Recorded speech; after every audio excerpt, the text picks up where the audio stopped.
બાપુએ કીધું ને કે હવે ધનુષેઠ કહેવાનું અને રામો ફેરી ગયા. એટલે ભાઈ એનો સ્વાદ સાંભળ્યો અને આપણો ના સાંભળે. આવું તે કેમ એમ? પણ ખરેખર આપણી નાભીનો એ આરાધ નથી, આપણી નાભીનો એ શબ્દ નથી. ને સંતોનો મત છે કે નાભીથી નીકળે એનો ધણી ન સુણે થા, કો તારી અરજમાં ઉણો, કો વાયો કળિયુગનો વા, ફેંકો તો ભગે ખરો વીર અર્જુનનો બા. રામદેવ ગોદાળો વજન ચૂકે નહીં, ભલે ભરત જાય બ્રહ્માંડ. તો એવા રામા કહું કે રામદેવ હીરા કહું કે લાલ, જેને રામો પીર ભેટિયા એ નર થઈ ગયા. આપણે તો રામાપીરને જોયો નથી, વાત બાકી છે.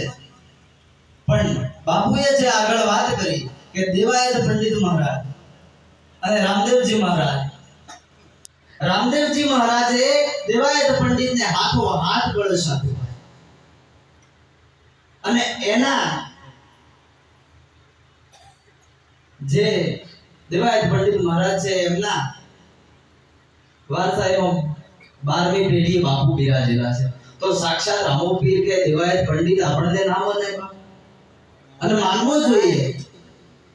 કેમ કે સંતોએ એમ કીધું છે કે ભાઈ તમે આ દેહને ખાલી બાદ કરો ને, જે વધે ને એ ઈશ્વર એક છે.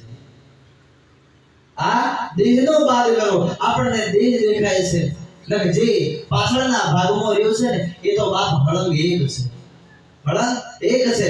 એવું રામ નામ તમે રાખો હૃદયમાં, કાઢો કલ્પના કાચી, આદિ અંત ને મધ્યમાં બોલે એ જ વસ્તુ છે સાચી. ભાઈ આમૈયા માટે તૈયાર કરજો હો, આ તો ખાલી ટાઈમ મળ્યો છે એટલે.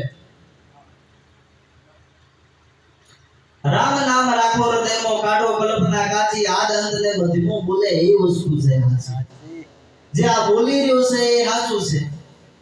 અને આ તો વાત સાચી છે કે બોલે એ બીજો નથી, છે પરમેશ્વર પોતે. તો દરેકના ઘટમાં બોલે એ ભગવાન છે એ વાત પાકી છે. દરેકના ઘટમાં બોલે એ ભગવાન છે એ વાત પાકી છે. બોલે એ બીજો નથી, છે પરમેશ્વર પોતે. અજ્ઞાની નર આંધળો એને અળગો ગોતે.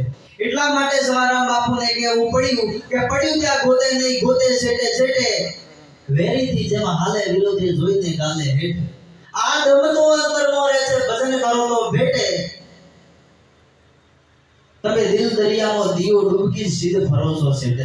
કોઈ સુરતા સુગડ સમેટે તો એના ઘટમાં સાહેબ આવતા. હવે આપણે